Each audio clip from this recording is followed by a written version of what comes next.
Good morning, everybody, and welcome to Championship Monday here at the 2024 United States National Snooker Championship.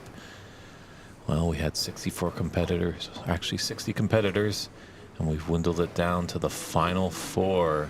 We've got an exciting semifinal match here on the Papsa and Ox Billiards YouTube page with Tom Limor and Renat Denka. Referee will be Ajay Pradhakar.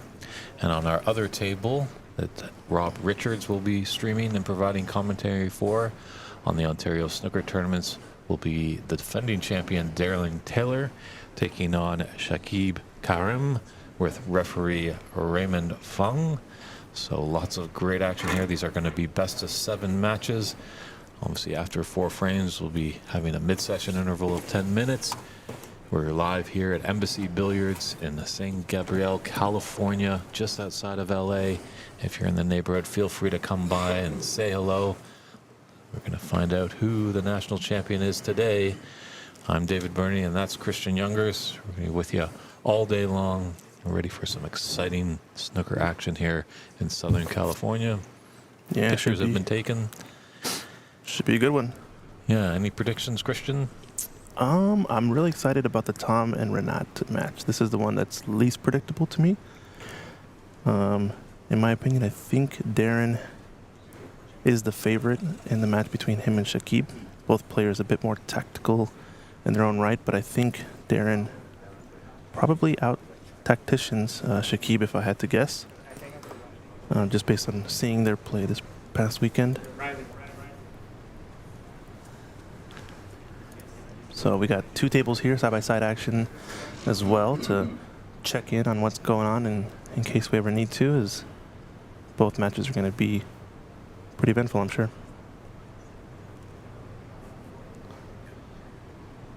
Definitely let us know where you're tuning in from. If you have any comments or questions, we're already seeing some support for Tom, some support for Darren. Good to see.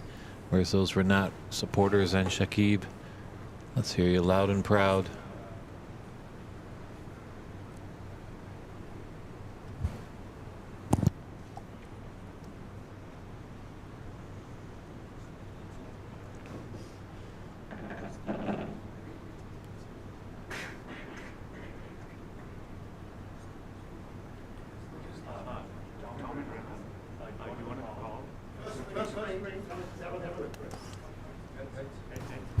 All right, so there they got the toss. Darren to break off in frame 1 over on the right side of your screen, and looks like Renat has won the toss, and he's choosing to break off. So handshakes all around, and here we are, frame 1 of this semifinal match of the U.S. National Championship of 2004. We're ready to kick off.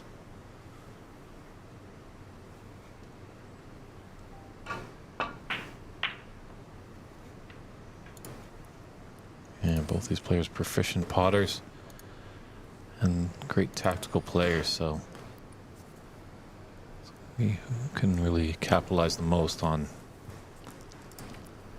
the mistakes, because we do know these players do miss from time to time, more often than not than the professional ranks, but we're all amateurs here for the love of it.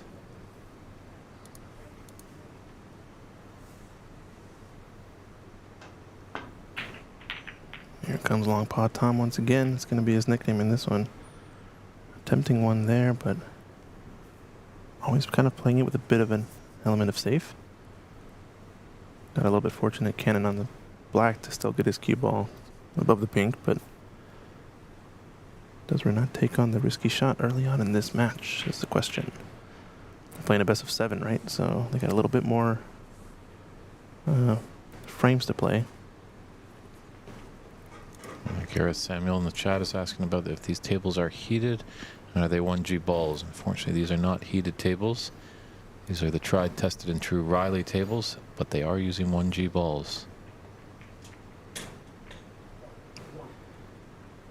And Renat there trying to get in behind the black. Almost got it with the timing shot. He caught it very thin, but still left Tom with a fairly routine safety up table. Should be seeing the cue ball in between green and brown here, off of the rightmost red, most likely. Depends how aggressive he wants to be on the safety. He can catch it a bit thicker to try to leave something more on. Decided to play closer up the pack into the left corner. The idea here being that, you take away the right side of the table, the right edge of the pack, with the pink as it is at the top of the pack, so we're not going to have to kick along the left side.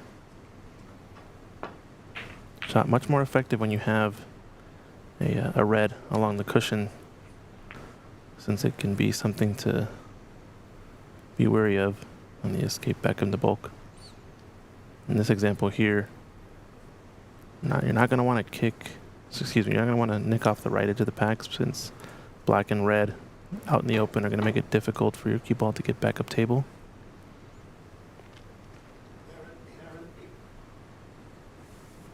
He's choosing to go around the black, excuse me. Running left-hand side, try to get to the top left corner of the table near the yellow. He's actually opened up a bit more reds now, so I like this safety from Tom, a bit more aggressive. Making it difficult to come back into bulk along this left side of the table.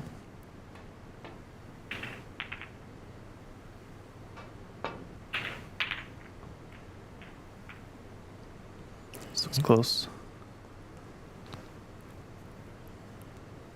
Yes, lots of respect for both these players. Usually they start off with a decent safety exchange, just pressuring your opponent to falter, even maybe a long pot on for your opponent to get in. Don't think that's the scenario here, unfortunately, for Tom. He's going to have to probably dump the cue ball along the top cushion using this rightmost red closest to the black. Try to come in behind the black off of one cushion. He's cannon the black pretty full, but has a good cue ball tight to the top cushion.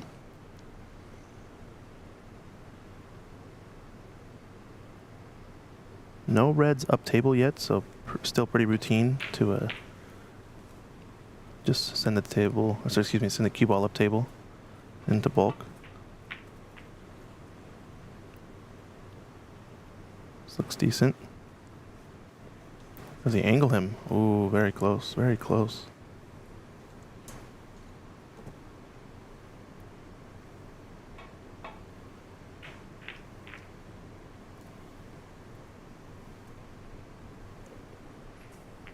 It's hard to tell from this angle.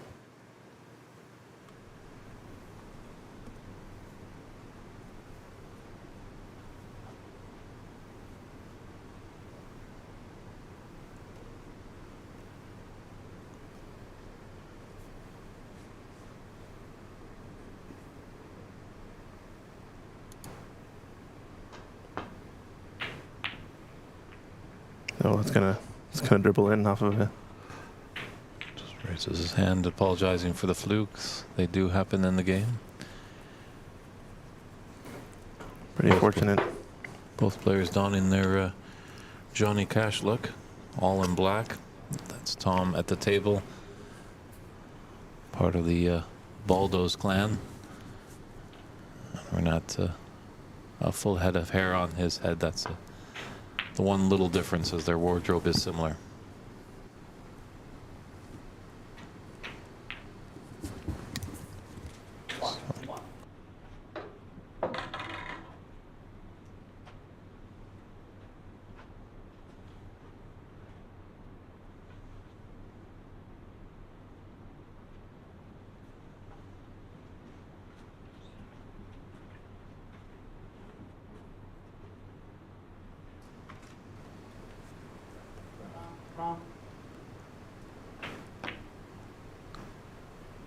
Yeah, Tom was in there first, but falters a little after that black, so just a small little 8 to draw first blood. But there's a pathway with those two reds just to the bottom right of the punch in the middle. The one closest to the top right corner just clips off and goes to the top left. And coming back into bulk.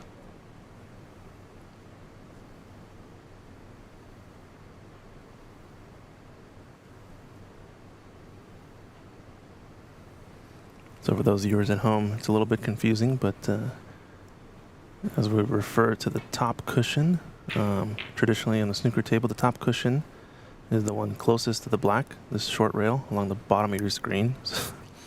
Kind of interesting way to phrase it, but as we started doing live streams, etc., turns out seeing the table from this angle is a little bit easier, a little bit more entertaining. And so, yeah, the terminology goes bulk cushion is the one at the top of your screen, where the yellow, green, and brown are. And the top cushion is the one closest to the black on the bottom of your screen. So keep that in mind when referring to top right corner pocket, top left corner pocket, or along the top cushion. I sometimes will say bottom right corner pocket just for our perspective, as that can help the viewers at home.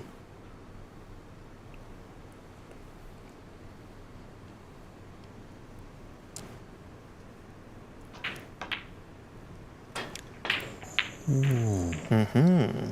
It's a big mistake there by Tom. Yeah. So Renat needs to capitalize on that. That's when we get in these latter stages, that's the important part, to capitalize on the mistakes.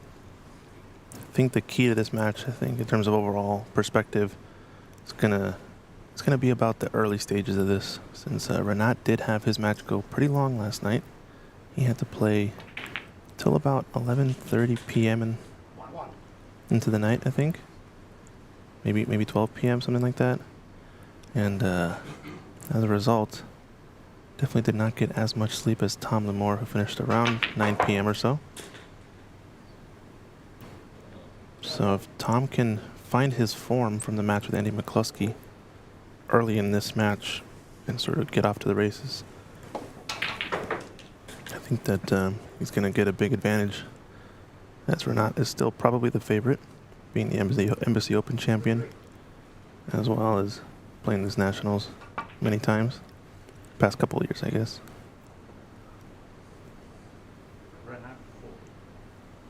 And good morning to you, Vinit Desani, tuning in from Vancouver, Canada. Thanks for the kind words. We appreciate bringing you all the action here. Yeah, Renat has been potting quite well all tournament long. And I have to say he might be a little edge, as he's pretty familiar with the Embassy room, as he went the distance, as you mentioned, Christian, in the Embassy Open. But Tom definitely knows these long pots are definitely in his wheelhouse.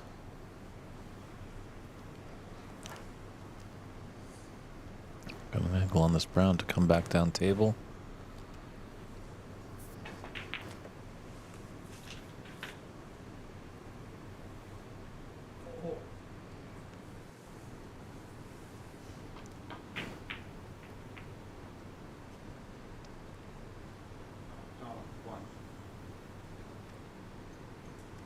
Both players just struggling a little bit to find the fluency. It is early on. We see that so many times in the early morning matches.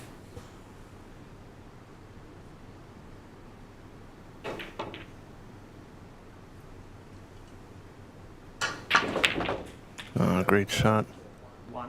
Excellent shot from Renat. Screw back. Get high on the blue here. This could be a chance.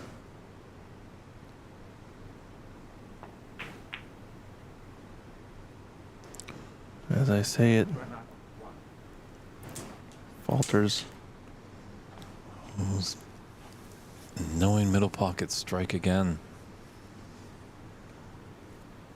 Starting to sound like a broken record, but who knows? Maybe owner-operator here, Stephen Wong's taking a look, and I don't know if he might open them up a millimeter or two for the next tournament. Nah, I would say nah. We need to keep the standard high. True. I think Stephen would probably say, just practice some more. Of course. Of course.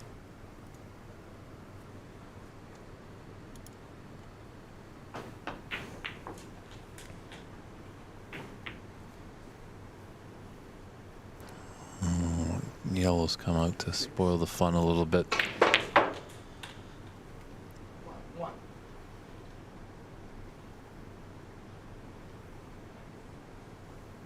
Yeah, there might be that slight advantage as the turnaround for Renat wasn't as long as Tom's turnaround. The one thing at least Renat can get into the match here. He'd have to. He was in the room last night just waiting for a few hours to get onto his quarterfinal match. That can also only be a bit tougher than actually having a shorter turnaround, the waiting game. So, big cluster red, so big area for Tom to hit. He's just sizing up where he can hit so he doesn't leave a elementary easy starter for Renat.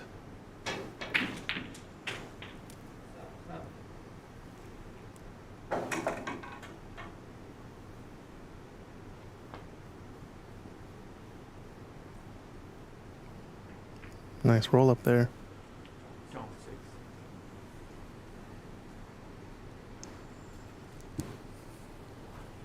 He's got the angle to clip off 2 cushions and be close to the green. The shot here is really about cutting off the left edge of the pack with the green or blue. Does send a red up table. I think you might have wanted to push that red closer to left center to make it more difficult to play safe from. A couple of reds at the top of the pack do go to the left corner, so an errant safety that comes too thin and comes back in and out of bulk is an example of something that would leave Renat back in.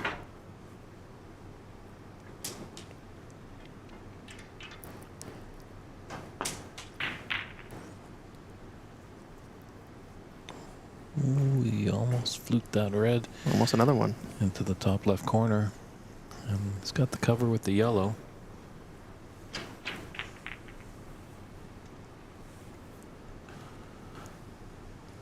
So you just got to plan to pot a red into the top left, because pretty much with that one red just sitting in the jaws, it's going to fall easily into that pocket with any touch from a ball.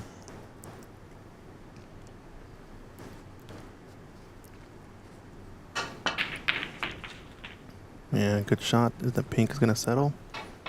Oh, it's a great start for Renat here. Excellent shot. Yeah, big shot on the pink if you can get this in, get it back on its spot. Some opened up reds. Needs to work that with a bit of left-hand side. And how's his luck? It's to be brutal if the pink blocks this red up table. Oh, just barely. I think he still has the potting angle into the left center. It's gotten awfully tricky though, since he might be running into traffic up table. Can avoid the blue.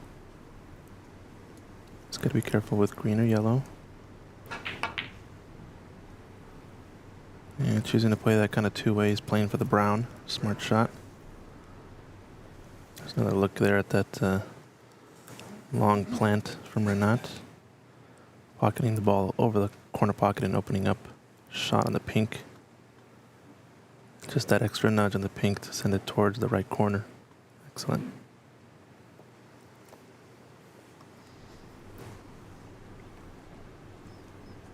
So I'm just asking referee Prod Hawker to just come back to the other side of the table. Was just in his eye line.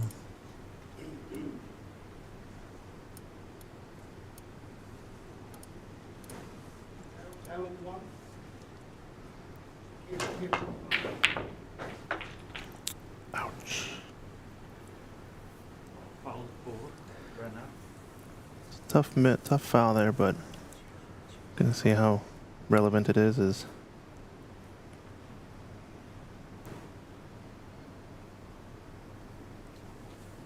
he does leave a mid-range red to this right corner pocket.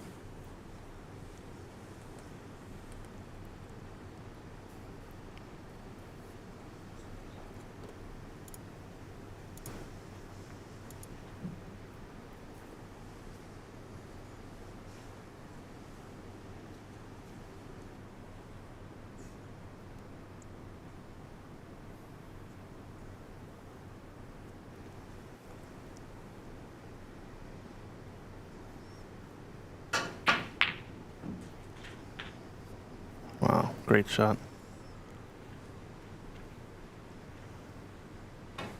Yeah, I thought he might stun for the blue, but drawing it back just in case that red didn't drop makes it a little bit more of a two-way shot. He does have that yellow into the middle, and well, the man from Chicago is off to the races.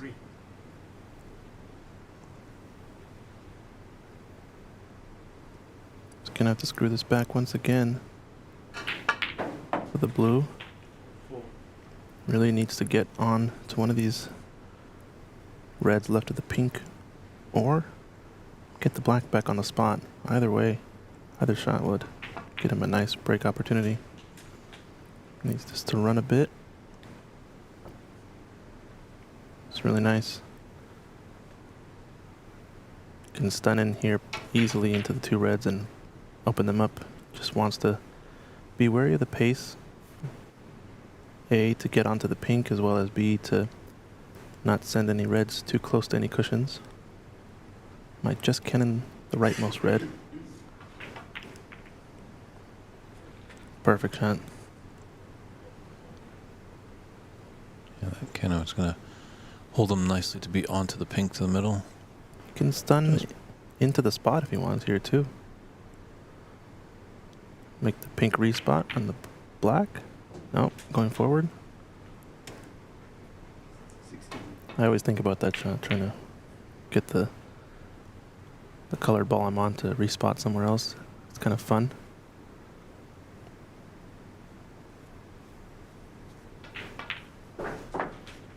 Nice little short, compact shots here by Renat. Not running around the table.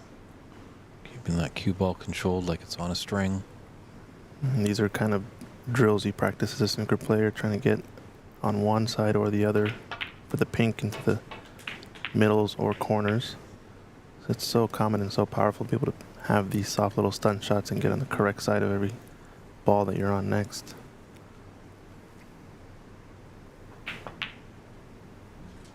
Rattles that one in. And now comes the hard work. I think he has an angle to come and drop in behind this red into the right corner pocket.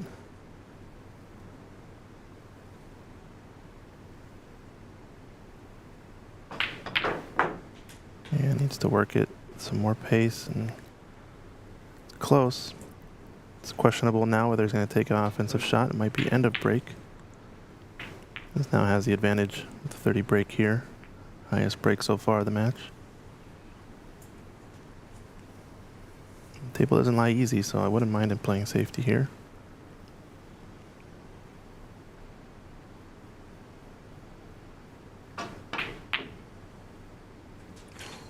Oh, what a double that was.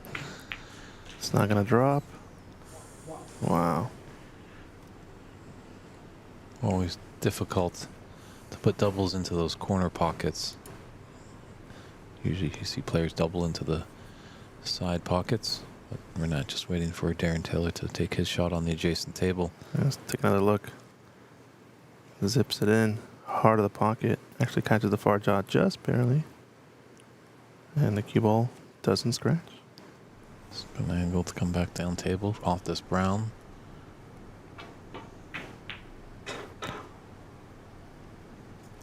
Shot a bit more risky in my opinion.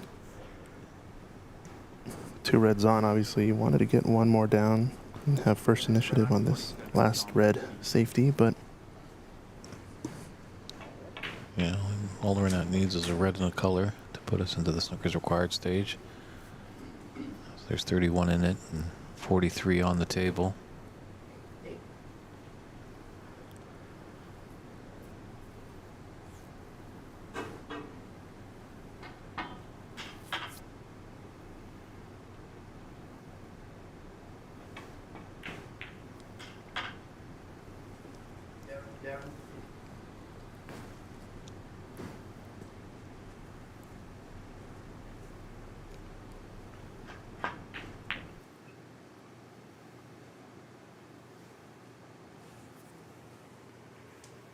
Oh, something